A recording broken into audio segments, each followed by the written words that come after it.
Alrighty, my friends, welcome back to Let's Build a Business. And today what we're going to talk about is choosing a business. We have to figure out what sort of business we want to choose. What do we want to do in this online world? So first things first here, sort of a couple things on the outset, a couple of caveats. We have to understand there is no perfect solution for all problems. What I may be better at may be different than what you may be better at or what you're interested in doing for a business, and that's okay.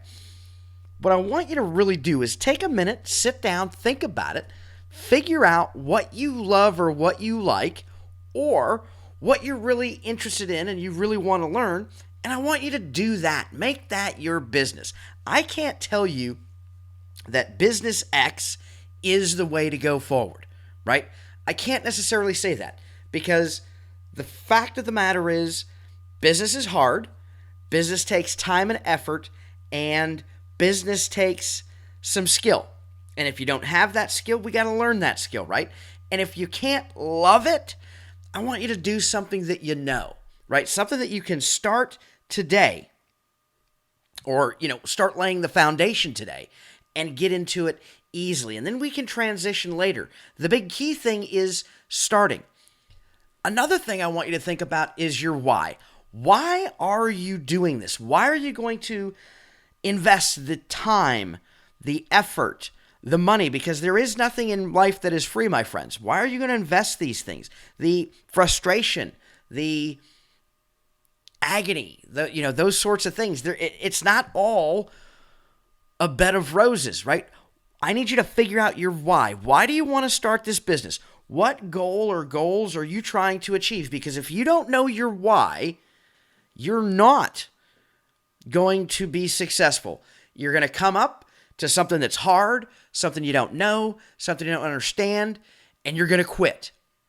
And that's just no good thing to do, right? So if you know your why, you can press through those barriers. At the end of the day, business is work. And there truly are very few overnight successes. And you got to know that going in. Anybody selling you something that says, hey, work an hour a week, make $10,000 a month. It's bullshit. Okay? It takes work. And I'm setting expectations. Just like you're going to set expectations with customers, I'm setting expectations with you. This shit's going to be hard. It's going to be work. You're going to have to spend time and effort, certainly in the beginning, to get this done. So keep those things in mind.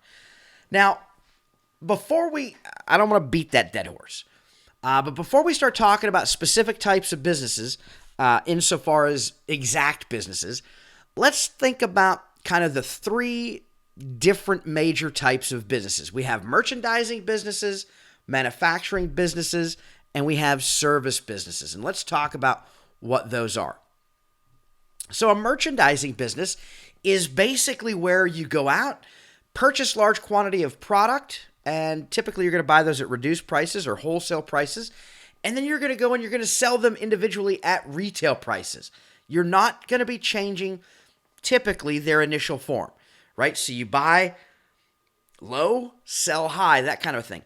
And you're going to make a profit if that amount of money that you receive from reselling the purchased product exceeds or is higher than the purchase price and your business operating costs. So things like grocery stores, clothing stores, all your retail outlets, those are typically going to be merchandising types of business. If you are experienced in merchandising, i.e., you know where to go look to get wholesale products, and you have an idea of where to go sell those products and market them and etc., a merchandising business may be good for you. Typically, merchandising is going to have a significant cost of entry, right? You're going to have to lay out a bunch of cash for the products. You have to lay out a bunch of cash to warehouse them. You have to lay out a bunch of cash to market them. And then you get paid sort of on the back end, right? So that's kind of how the merchandising business works. Now let's talk about the manufacturing business. And a manufacturing business is where we go and we purchase raw material and then we use that raw material to create a new product to sell, right? So we're going to combine that raw material, technology, human labor, and other overhead costs to ultimately create a manufactured good that can be sold. So, if the price of goods that are sold exceeds the cost of production, then we earn a profit. So things like automotive companies, bakeries, restaurants. Let's say you're really handy and you want to get into woodworking. That would be like a manufacturing type of business, right? You go out, you purchase 2x4s or whatever, the nice wood to make cabinets, let's say, right? That stuff all has a cost. You got to buy the nails, you got to buy the glue, you got to buy the tools if you don't already have them. All of that. That would be sort of how we're going to measure profit. What did it cost me? What is my time worth, right? Because you have to pay yourself a reasonable salary or a reasonable fee. And then we want to sell it. So manufacturing, I think there can be a good thing if you already have the skill, right? I've got some friends who are pretty good at woodworking. Others that they do some artsy-fartsy type stuff. They take metal, they turn it into, art, whatever. That kind of might work for them, and that may work for you. I can tell you, for me, it's probably not the business for me. And then we have a service business. And a service business doesn't ultimately sell a tangible product.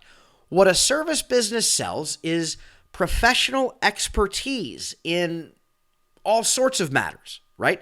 Whether that's providing advice or performing a specialized task and skill set for their customer, that's going to be a service business. It's going to be knowing how to do something and then doing that thing for the customer, or knowing a thing and providing advice and consultation based on knowing that sort of a thing. So things like schools and law firms and nail salons, that's going to be like a service business. So service businesses are generally easier to start, typically a lower cost of entry. It's already stuff you know how to do, or you can figure out how to do it.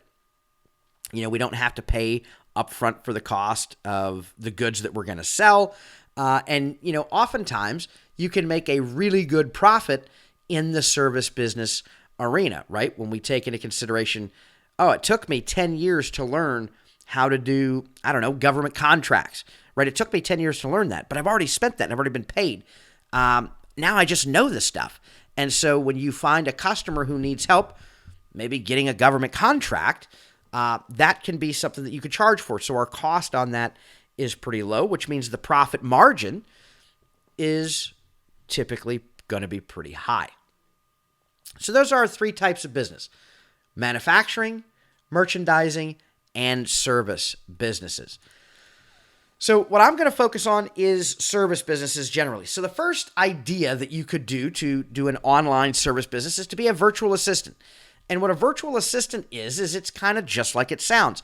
It's an independent worker who helps with administrative, business development, social media, marketing, or other kind of mundane sorts of tasks. They help a business owner get those tasks done so that the business owner can focus on actually doing business, right? Instead of trying to figure out how to make a spreadsheet, they can pass that off to a virtual assistant, and then they can go do something that's going to be more productive and more profitable and pay the virtual assistant, by taking on things like recurring tasks or administrative work. You're freeing up a lot of time for small business owners or entrepreneurs or even managers in a traditional company or traditional business. And oftentimes, most often, the virtual assistant's going to work remotely from your home office, right? Virtual assistants can be in the United States, probably going to cost you a bit more to have a virtual assistant in the United States. The price of that is going to be a little higher, but they can also be located in any other country. And that's okay. Maybe we can get that labor a little bit cheaper. And for you, if this is what you choose to do, we need to be cognizant of okay, how much should I be charging per hour, right? What does that entail? But this is something that would probably be pretty good if you're pretty handy at things like administration or social media marketing or business development or other routine sorts of tasks that you can kind of take on. Virtual assistant is sort of, kind of like being maybe a secretary or assistant just in a virtual world. So it's a great little idea, great little niche. Another thing we could do, or you could do, is bookkeeping. And bookkeeping is kind of keeping the books, the financial records, right? Keeping those financial records up to date about a business, right? Basically taking the pulse of a business so that a business owner or entrepreneur or manager knows, hey, we are spending a lot of money in X category, or we are down X percent in income for this quarter comparative to last quarter. Those sorts of things, right? Those reports are going to go to business owners and managers to help them make decisions. Now, think of bookkeeping. It's not accounting, right? Because then it would be an accountant. But a bookkeeper is the person who basically does the data entry, looks at the data, puts the data into whatever program or spreadsheet or whatever that you're using, and is able to sometimes give even strategic advice. This is pretty good if you've got experience doing it, right? This is one of those things. Like, I'm not going to be a bookkeeper. This is not my forte. I can sort of keep my own books, but this is something that me as a business owner, I'm going to very rapidly be looking to outsource this bookkeeping process. And you, if you are good at this might be something to look into. Maybe you take a class, an online class, costs you a couple $100, right? We got to spend money to make money. But once you learn how to do it, now you've got a marketable skill. You can come in there, maybe a little bit cheaper than some of your competition, figure it out. You're going to make mistakes. It's going to happen. And then you can start charging more. So keep that in mind. Bookkeeping, another great option, because you can do my books, whether you live in, Minnesota or Texas or New York or Antarctica, as long as you got the internet, right? You can do my books anywhere. So keep that in mind. Here's another one. Social media manager. Social media managers are going to be those folks who are responsible for developing things like strategies to increase followers. So coming up with, engagement ideas and tactics, creating or maybe even overseeing social campaigns when your customer is selling stuff or launching a product, right? You may have to produce content, look at analytics, and communicate with the key stakeholders of the company. So things like Facebook, Instagram, TikTok, maybe Twitter, maybe YouTube, right? Any of that kind of stuff. A social media manager is sort of the expert who allows the business owner to do business owner stuff, but still have that social media presence. Because, my friends, 2022, 2023, and beyond, you got to have a social presence. And if you're a one-man shop like we are, or like we are going to be, this is something that could be offloaded, right? If I don't know how to do it and I don't want to learn how to do it, I got to pay a guy to do it, right? Be the guy that they pay. Social media management can be a very good thing. Look around, Google it up. Maybe there's some courses out there. I'll look and see if there's some resources that I can put into the show notes. So freelance writing. This could be great if you're one of those people who likes to write. It wouldn't be for Hayden, but there's a lot of people out there who like to write. You can write articles or content for various publications and channels, press releases, website content, maybe blog posts, could be internal corporate communications or email copywriting for maybe like an email sequence, grant writing, newsletters, proposals, a lot of that, right? If you're into writing, being a freelance writer might make a lot of sense. It doesn't make sense for me. I don't particularly care to write. I would much rather speak and do it that way. But this may be something that's interesting to you. Here's another thing, handmade goods. This is oftentimes one of the most effective descriptions to help emphasize quality and uniqueness in a product, right? Handmade. People like and people will pay for quality handmade goods, right? Because it implies craftsmanship, right? And it implies that a handmade item is of higher quality than one that's maybe mass produced by a machine. Personally, I'm a brain worker. My brain is how I work. I mean, I do some woodworking and I would like to learn how to do more woodworking, but I frankly just don't have time. And it's not a skill that I possess. It may be a skill that you do possess. So making handmade goods, whether it's, soap or candles or woodworking or turning little metal bobbins or whatever the case may be, what your thing is. This is going to require, though, a bit of an investment into tools and learning if you don't already have the tools and the knowledge to make these things go. It's also going to be a bit difficult. Difficult may not be the right word. It's going to be another thing that you have to deal with because now you got to sell these things, right? Where do we sell them? We're talking about online business here in this series. You could run down to the local mom and pop and maybe they'll sell your homemade soap. Or maybe they won't, right? So you're going to have to get these things distributed and sold. You're still going to have to do all the online stuff that we're going to talk about in this series, but you're also going to have the added thing of, hey, you got to go make the good. Go find the raw materials, etc. For me, I'm kind of out on this, but if it's for you, go do it, man. I want you to have a great time and enjoy what you're doing. So there's nothing wrong with this. It's just not going to be for me. Photography, another one of those things, right? Photographers are going to be out there capturing subjects, whether it's people, items, could be real estate, anything like that. But it's got to be commercial quality photographs. And photographers are going to use their expertise, their creativity, their composition skills to produce and preserve images to tell a story or maybe record an event. This probably requires a little bit of kind of a creative, artsy type of brain, right? I don't know that it would be for me.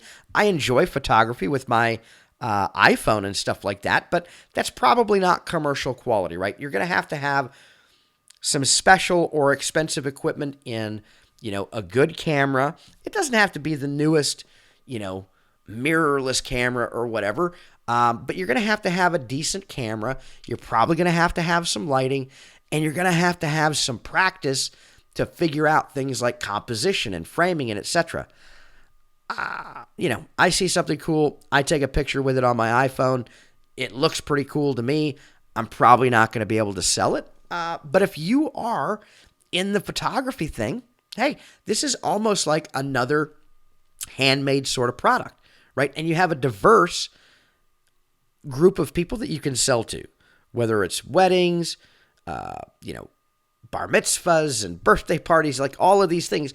A lot of people would pay to have a professional photographer take the photographs at those events and not have to do them themselves. Because if anybody think about this, mom is never in the picture. Has anybody thought about that? Mom's never in the picture. Mom's always the one behind the camera, or dad. Usually it's one or the other. So growing up, kids don't have pictures with both of their parents typically because one of them is behind the camera. Well, if you are a reasonably priced, reasonably skilled photographer, hey, little Susie's birthday might be, a couple $100 that you can make, take some pictures, and off you go. Yeah, okay, only a couple $100, but what's that, an afternoon? Do that like 10 times in a month. Well, that's $2,000 extra a month. Maybe $2,000 is what it costs you to live. All of a sudden, now you got more time to do more photography, right? And we see how all of a sudden, when I don't have to go to a job, I can actually work on this side business even more and probably make more money. I'm not a photographer. I'm just throwing it out there. Might be something worth considering. And then we have a drone operator. So I am a commercially licensed FAA unmanned aerial system airman. under FAA Part 107. And a drone operator is a person who controls the drone, and then they're going to do things with that drone in a commercial fashion. Things like looking at safety tests, maybe looking at vehicle performance, maybe assessing cameras or other equipment that the drone is carrying. Maybe they're conducting inspections. There's a lot of use for these unmanned aerial systems. Again, I do it as kind of a hobby. I do have the requisite FAA Airman certification under Part 107. That's a requirement to use a drone in a commercial capacity. There's a bunch of requirements that go with it. But you got to learn the material. You got to take that test. That's about $175. And the average drone that you're going to use to do commercial work, somewhere in the neighborhood of $1,000 to $1,500.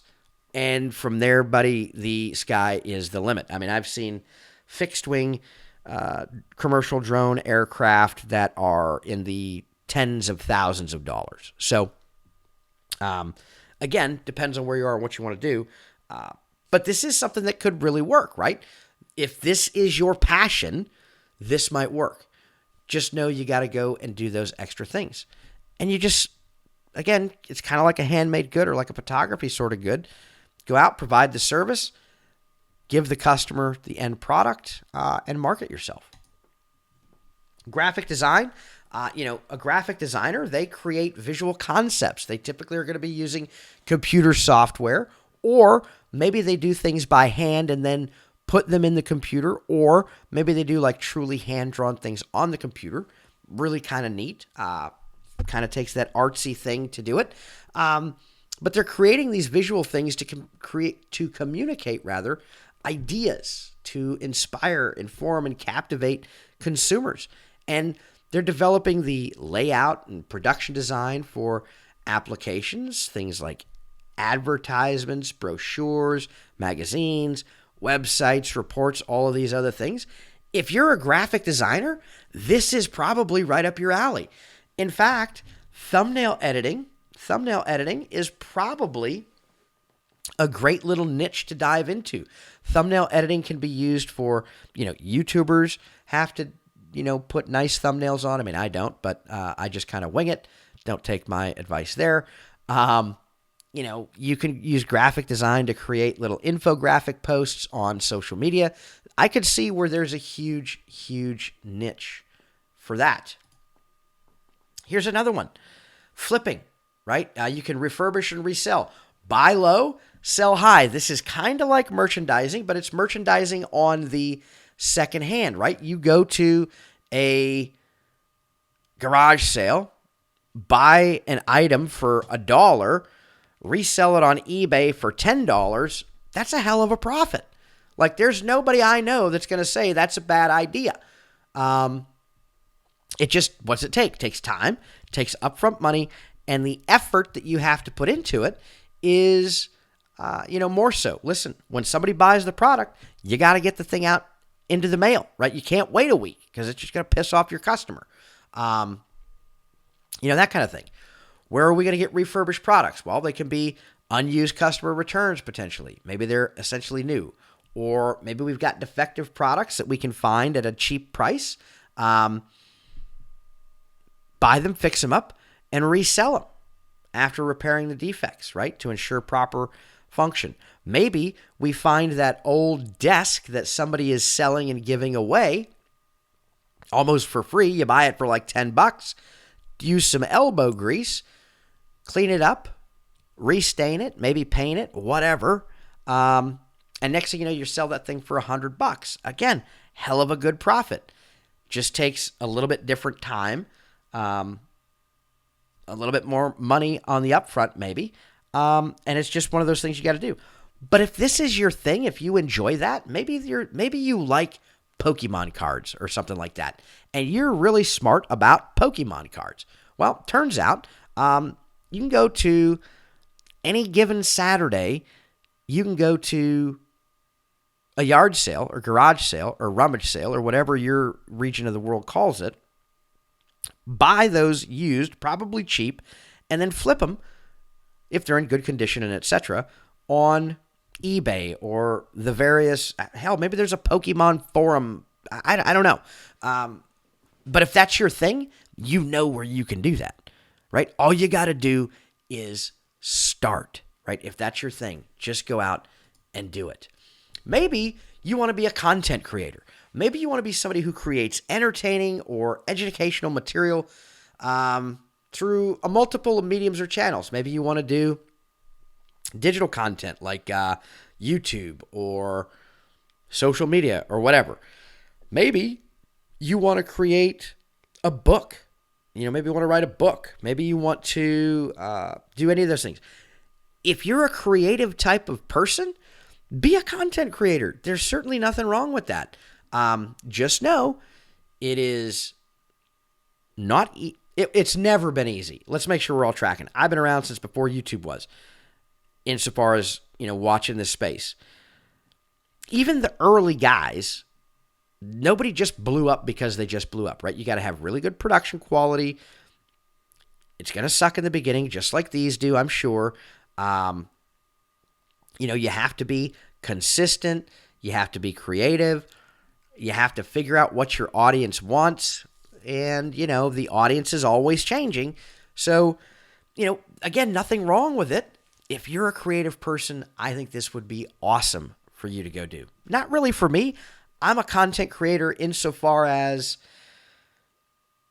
I record kind of what I'm doing, right, for this experiment. But other than that, that's not really what I do. So if that's what you want to do, go do it. Figure it out. E-commerce. E-commerce is electronic commerce or internet commerce. And basically what this is going to be buying and selling of goods and services using the internet. Typically when we think e-commerce referring to the sale of physical products online. E-commerce could be you go out, you build a store, maybe you buy products and put products in that store to sell. So now your warehouse is kind of a merchandising sort of thing. Or there's this concept called drop shipping. And drop shipping is basically where you get linked up with a company and I order from your website, a pen. And you basically forward electronically, through systems, push that pen order to the pen company. And the pen company is the person or the entity that actually sends me the pen. You basically take your middleman cut. That's kind of, for lack of a better term, that's basically drop shipping. I'll tell you, it's merchandising is not easy, I don't think. It doesn't strike me as something that would be easy. You got to go find a product that you can sell, find a product that's good, find a product that you can afford. There's a lot of factors here. E-commerce, neither good nor bad. If that's your thing, if that's something you know about, or if you're really passionate, you're like, man, I want to go find a product to sell. You can do it. Just know it's difficult. But that's okay. The whole thing is going to be difficult, my friends. None of this is easy. I don't think this would be for me. But I'll guarantee for some of you, it is. And that's perfectly okay. Affiliate marketing. Affiliate marketing is kind of like drop shipping, but more in the digital world. So affiliate marketing is a marketing arrangement where affiliates receive a commission for maybe each visit or sign up or sale that they generate for a merchant, right? And what this arrangement does is it allows businesses to basically outsource part of their sales process. So in this series, you're going to see links where I say, hey, go check out this product or this course or this service or whatever. And they're probably going to be affiliate links because I'm saying, hey, I recommend this and you're going to see me use it. I mean, it's not like I'm doing everything very transparently here. It's not like it's just some random thing that I'm telling you to go look at. But if you purchase it, maybe I get a little bit of a commission. Now, this is not at all is this a large part of my business plan in any way, shape, or form, but affiliate marketing, that's a thing. Rest assured, every product on YouTube that you're probably told about, or anywhere online, if I'm being honest, is probably an affiliate product some way, some form, whether it's through Amazon, whether it is through to this system or course or whatever. Everybody is affiliate marketing. And I don't think that's a bad thing.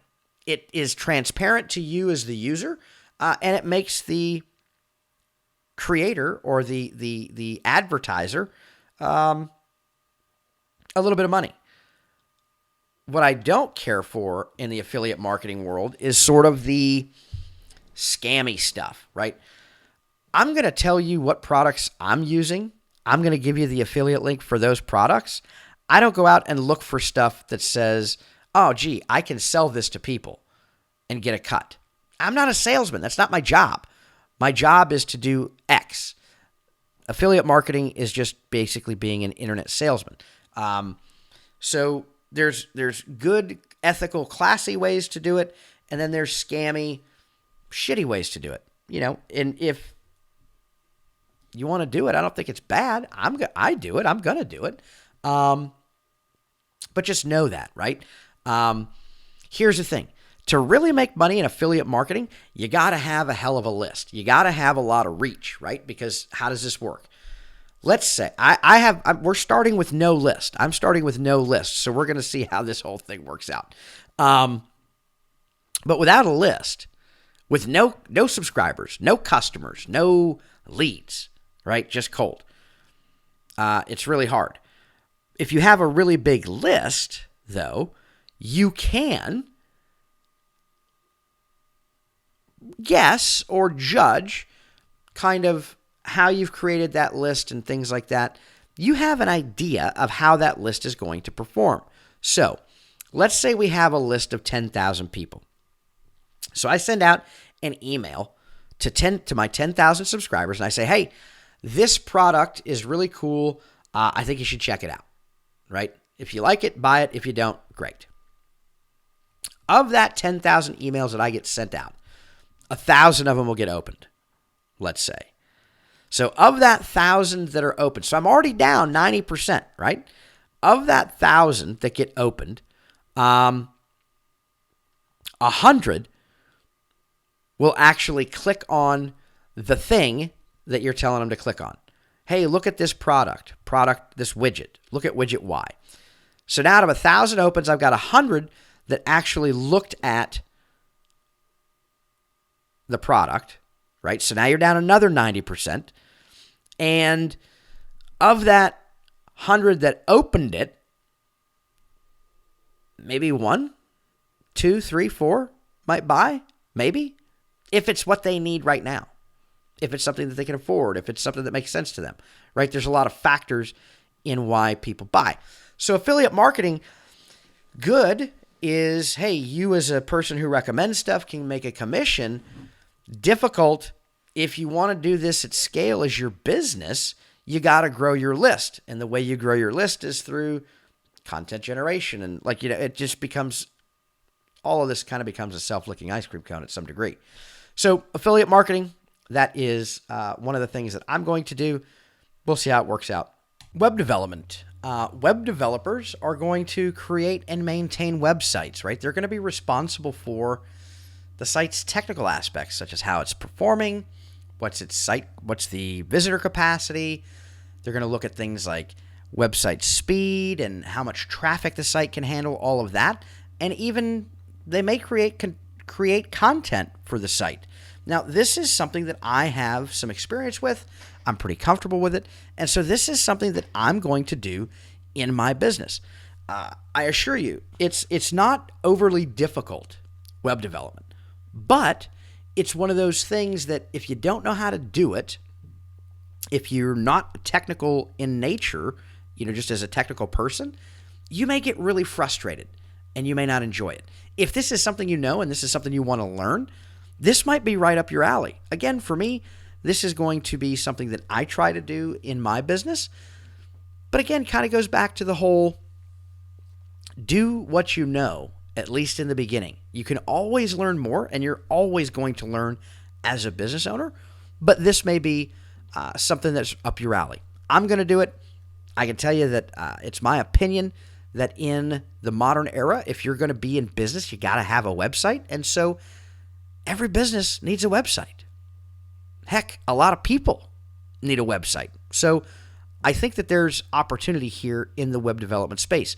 There's probably even more opportunity if you niche down into real estate agents who need a website, or small business, local small business who needs a website. There's a lot of things you can do. So we can go to the very niche sort of thing all the way up to, well, freaking everybody needs a website, right? So this is something that I intend to do in my business. And then there's, of course, the idea of creating courses. I mean, in 2022, 2023, since I don't even know if I can use the word, but since the pandemic, there's been a huge explosion of online learning, right? People want to learn things. You probably know something that these people want to learn. And so you could create a course, right? Education doesn't stop just because a person has graduated. You have businesses and organizations who offer courses or additional training to their employees to help them upskill and keep up with the competition, right? Keep up with that developing market. You could create a course, which is kind of what I'm doing here with this YouTube series, is to teach you how to start a business. You can make a course in just about anything, neither good nor bad.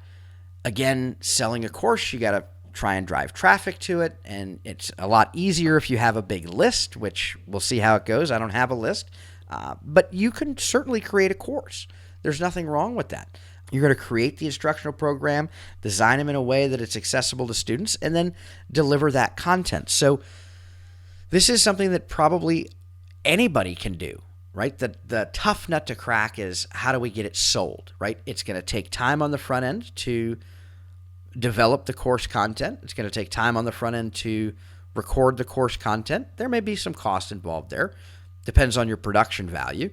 There may be some cost involved to host it and things like that. But this is a legitimate business, particularly if you have a skill or a set of skills that are in demand that you can teach people. So don't discount that. And listen, my friends, at the end of the day, the sky and your imagination truly is the limit. If you can think of it, you can probably do it, right? Whatever skills and knowledge you have is probably more than somebody else has in that subject. And you can kind of get them from 0 to 1. A lot of what I do focuses on going from 0 to 1. We can go from 1 to 10, but let's get you from 0 to 1. That's where a lot of this stuff works. And they're relatively reasonably priced items, stuff like that. Ultimately, you want to help solve a problem. What's the problem that your customer has? Identify that problem, and then come up with a unique and creative solution. Be creative in this, my friends. There are really no limits. Here's the other thing. Everything that you want to do has probably been done. Very rarely is there a brand new novel idea. That's just the reality, right? If we look at, Tesla with the light bulb or whatever, right? There's always multiple people doing kind of the same thing. It's all same, but different. Don't let that be a discouraging factor for you. I think that there's enough people out there that want to learn, and you are unique enough that the way that you solve a problem, the way that you approach an issue, may be better for others than the way I would do it. And so don't be afraid of competition. In fact, I kind of look at it like this. If there's competition, tells me that this is something worth doing. So the sky and your imagination truly is the limit. I've just given you a few different options on what you could do if you so choose. So now the question then is, well, what is Hayden going to do? Well, kind of going back to the beginning, I know, like, and understand technical stuff. I'm interested in digital marketing and helping people to achieve their goals. I want to be a facilitator, solution finder, a problem solver. I want to advise and consult to help others achieve their goals. I like being like I'm a great vice president, right? I'm the great number 2 guy. Somebody else may be a better number 1. I'm the great number 2 guy who helps number 1 get to where they want to go. And I have some business experience, and I like it. So that's what I'm kind of my thought process as I'm evaluating what do I want to do for a business. And then my why. Why am I doing this? Well, the fact of the matter is I want to work and live on my terms, and I want to find financial independence while helping others to achieve their goals and dreams. And I want to make a good living doing it. So if we kind of think back to the very first slide, this is sort of my foundation. Okay, this is the foundation that I'm going to have to build my house on. It's as good a foundation as I can have at the moment. Not saying we can't improve it later, but this is the best foundation I've got. So knowing what I want to do, I now look and say, okay, well, what am I looking for in starting a business? I am not interested in holding inventory. I'm not interested in shipping. I'm not interested in manufacturing. Those are time-intensive things that, frankly, I don't have the extra time to do it. So I'm not interested in those. I'm looking for, and I want a relatively low startup cost. I have some money that I can throw at this.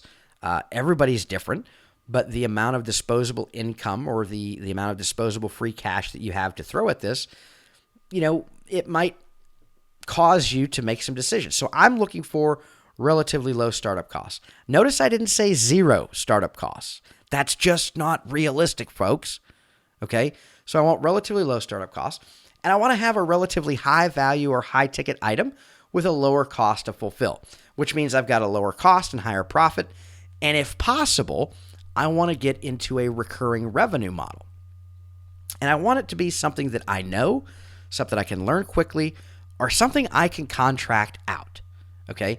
So that's what I'm looking for when I start, or when I'm starting this business. And so what I've decided to do is I've decided to do a digital agency.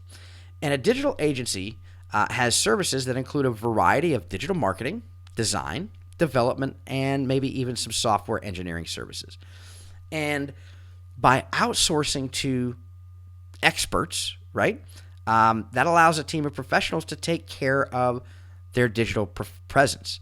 We can do things like research and strategies, lead generation, conversion rate optimization, and a lot more.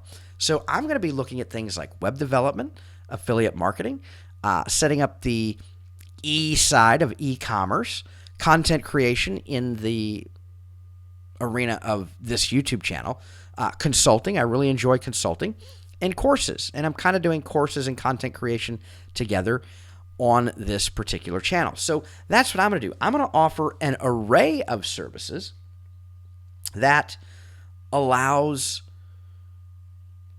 me to help another person, another business, another entity to get where they need to go, right? Outsource some of the stuff that they don't know how to do, don't want to do, or can't do. Outsource some of that stuff to me. Let me handle that for them, and they can go do business owner stuff, right? I can tell you it's really hard when you're a one-man band trying to play all the instruments. Hey, if I can get a guitarist, turns out when I'm a drummer, I need a guitarist, right? That kind of a thing. So a digital agency, that's what I'm going to do. It's going to give me plenty of things that I know how to do, plenty of things that I can learn how to do, and plenty of things that I can contract out. And here's the thing. When you contract things out, you need to be able to know what right looks like, okay?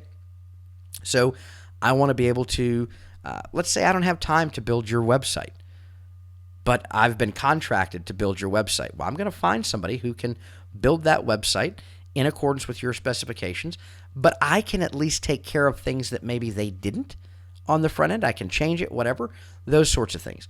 I can also project manage that project to say, hey, this is not what we want. The client wants X. So that's what I'm going to do. I'm going to start a digital agency. So why am I doing this? Why did I make this choice? Well, first of all, it's a service business. It checks my no inventory, no shipping, no manufacturing box. It also has relatively low startup costs. There's a lot of factors here, and we're going to get into those over the course of the next several videos. But overall, the startup cost for this is pretty low. Again, it has a relatively high value, high ticket item with a lower cost of fulfillment. Typically, most jobs are going to be $250 to start, right? Minimum. Some can be greater than $500 a month for ongoing and recurring business. So that's good, right? It gets me that decent size, high ticket item, and it gets me into that recurring business model if possible. Again, something I know I can learn quickly or I can contract out. I can contract out what I don't know or I don't have the time to do. And I know when I'm dealing with a contractor what right looks like. So that's going to be very helpful for me. And the income potential here is high, right? Because we're selling higher value items. We have the potential for recurring revenue. So the potential here for income is high. And remember, I want to replace ultimately my full-time job and my side hustle consulting gigs. I want to replace this with one thing so that then I can be in control of my time. And here's the other thing. I can scale this whole operation later if need be. And we're going to talk about some of the business stuff as we go forward over the course of the next several videos. I'm going to be doing this for a year, so we'll see if this works out. But this right now is my grand idea, and this is my why. So how, then, am I going to execute my why, right? I've decided I'm going to make a digital agency. I know why I want to do it, which means it's going to keep me motivated. Now I have to have a little bit of a plan on how I'm going to execute this strategy. So the first and foremost, and we'll look at this in the next video, is incorporation, right? We're going to talk about incorporation, why it makes sense, why it doesn't make sense. So we're going to look at, first thing I need to do, incorporate. Second thing I want to do is get our web presence up and running, right? I'm going to need a website. I'm going to need social media, that kind of a thing. So the next two videos are going to be basically doing those things. Now, as far as how we get business, right? I'm going to look to identify opportunities locally here where I am. But I'm also going to be looking regionally and nationally through word of mouth advertising, looking in groups, all of these other things to identify potential leads to sell to. So I'm going to be identifying opportunities locally where I can go, walk in, shake a business owner's hand, look them in the eye and say, hey, this is what I want to do for you. This is why. This is what we need to do. I'm also, like I said, going to be looking nationally. I mean, this is an online business. This is the beauty of an online business. I'm not stuck to where I live. I can go anywhere in the world, really. I'm going to try to stick to the United States because that's what I know. But you can do this anywhere. And then once I've identified those opportunities, I'm going to sell the service to the business. That's it. Sell the service to the business. This is the hard part. Number 4 is probably the hardest part. I would bet that for most of us, the hardest part is to go in, look at a person or a businessman or a woman and say, hey, I have this product. I know it can help you. This is how it can help you. And I want to do it for you. And this is what it's going to cost. Give me money. I give you this service. That's the hard part. We got to get past that, my friends. You cannot do business without customers. You have to have customers. So you got to get in there. You got to sell the service. You got to close the sale. Okay. And we're going to talk about a lot of that stuff as we move through. And then it's just simply contract fulfillment, right? Client management. How do I manage their expectations? How do we get them what they want? And then manage the project. If I'm not going to do the work myself, which I may or I may not, I need to identify, interface, and deal with contractors to execute the contract. So it's going to be client management and project management. It's going to be a big part of my end of the contract fulfillment.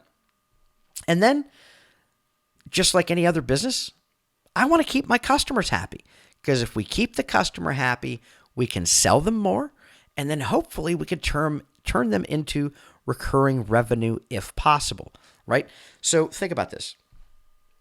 Customer, identify a customer. Hey, this customer needs a website. So we build them a nice little website, couple grand.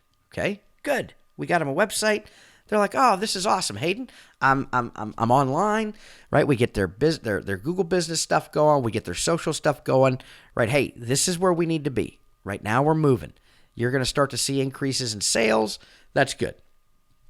And then they're going to be like, hey, maybe I don't really have time to do all of this social media stuff that you set up for me. Can you manage that for me? Well, yes, I can. How do we want to do that? It's going to be a monthly fee for sure for my time. And how much money do you want to spend on ads every month? Right? That's going to be the next question. So if we can get them into recurring revenue, that's good. Keep them happy, keep selling, turn them into recurring revenue. And understand when I say turn them into recurring revenue, I don't mean that like I don't give a damn about them, because I 100% give a damn about them. Because if the customer's not happy, if the customer's not seeing success, they're no longer recurring revenue. That's money coming out of our pocket. So we want to keep them happy, keep them engaged, make them successful, because then we all win. And then we just want to repeat and scale that, right? If I find one customer this month, I want to find 2 next month. If I find 2 next month, I want to find 4 the next month. At some point, I'm going to be run out of, I can't do all this work by myself, which means I need to scale, which means maybe now I got to hire somebody. Hey, I need a part-time project manager who can, or maybe I need a part-time salesperson, or whatever the case may be. So we're going to repeat this process and scale. The process is simple. Identify opportunities local or nationally, sell the service to the business, fulfill the contract via client management and project management or actual execution yourself, and keep the customer happy. Sell them more, turn them into recurring revenue. It sounds easy. I'm sure it's not. But that's my plan at the moment. And here's the thing, my friends. I'm sure some of you are like, oh my God, this is going to be an enormous, astronomical amount of work. Trust me when I tell you, I'm thinking that myself. Okay?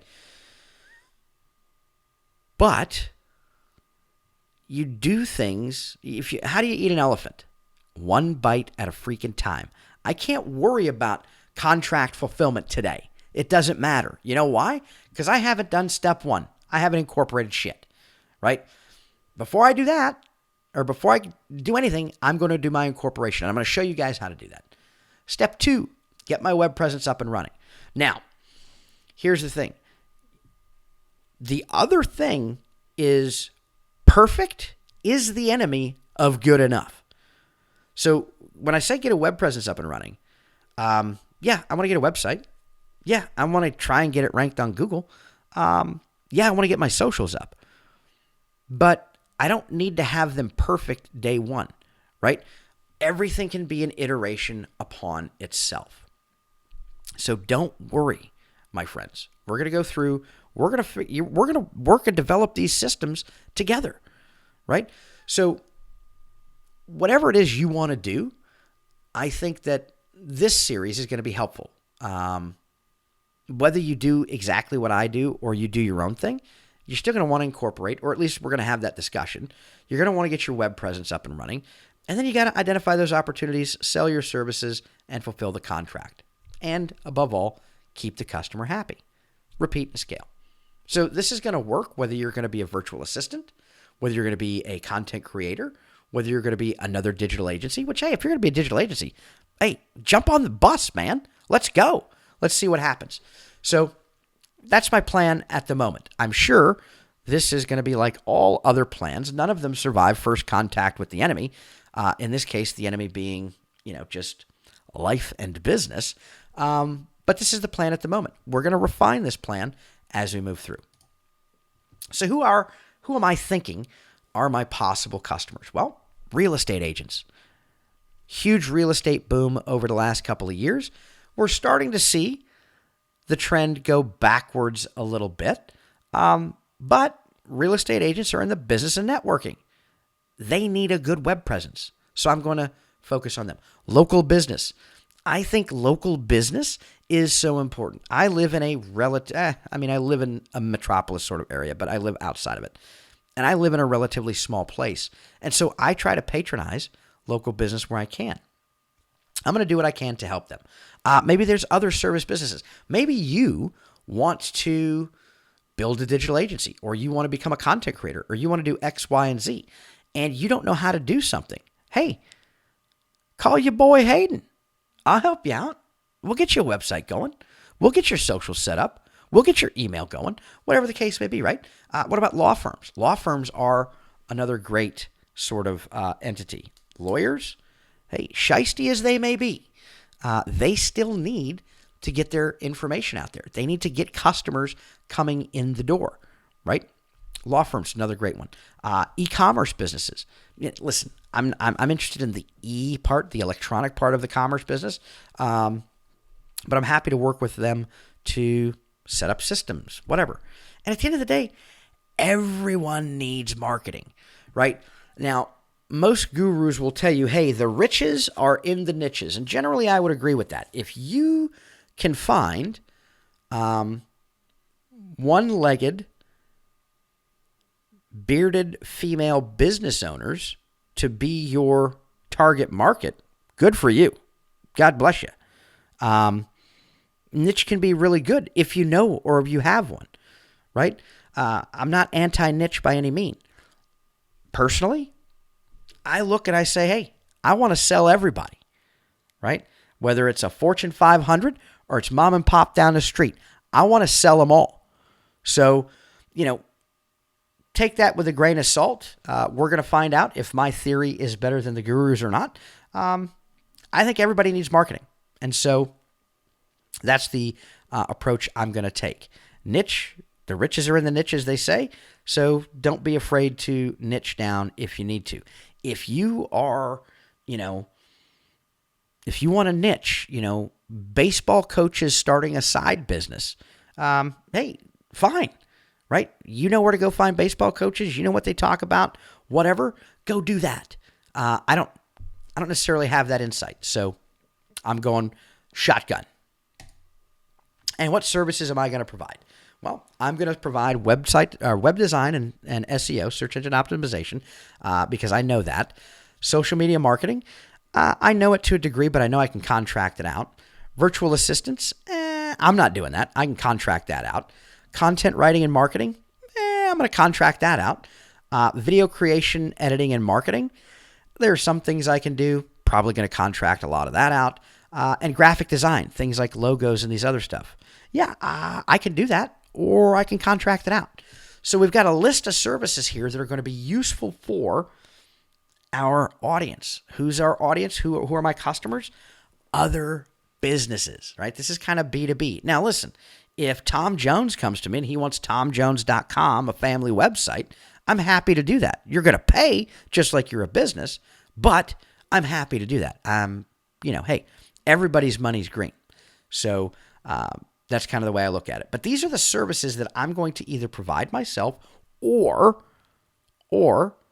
contract out. Now, I'm sure you're like, well, that's great, Hayden. Super awesome. You're going to contract a bunch of shit out. I don't even know where to look to get contractors. Don't worry, my friends. We're going to go over that. I'm going to show you everything that I do, right? You're not paying for this. This is free on YouTube. For good or bad, whether this turns out good or turns out bad, you're going to see how this goes. And we're going to find out what does and doesn't work together. And so I highly recommend you come along for the journey and, take some time after this video, because it's probably going to be a couple days before I post another video because I've got work and other things to do. Take some time. Think about what is it you want to do? What's your why? Why are you doing it? And then start thinking of things like names, right? Do you want it to be Billy Bob's website design? Or do you want to have a cool name like, I don't know, Nemesis Gaming Web Design? Or, I don't know. Think about it, right? So think about those things. What you want to do. Do you want to be in the merchandising, the manufacturing, or the service business? Once you've figured that out, think about what you want to do within that. Again, I'm going with a service business, and I'm choosing to be an agency, right? I want to be kind of the one-stop shop for most things that a business could need in the digital world, right? I'm not going to be the guy who's like, hey, I'll take care of your rental trucks. Like that, I don't know anything about that. I know digital stuff though. So that's kind of what I'm going to do. I want you to think about what it is you think you'd be good at. What do you know? What do you like? What do you want to learn? What are you interested in? Think about that and then apply that to the type of business that you want to create. And, hey, let me know in the comments what it is that you want to do. Whether this video is going to go up today probably, and, maybe you're watching this thing 8 months from now, a year from now. Maybe nobody watches this. Hell, I don't know. Throw it in the comments. Let me know what you feel like you want to do. And in the next video, we're going to talk about incorporation, and we're going to talk about how we can buy our domain name, okay, and some of the techniques that I use to identify that. So with that, thank you all so much. Please do like or comment, like, subscribe, and share. I guess that's what all the YouTubers say. Let me know in the comments what you're thinking, and I look forward to seeing you on the next video. Take care.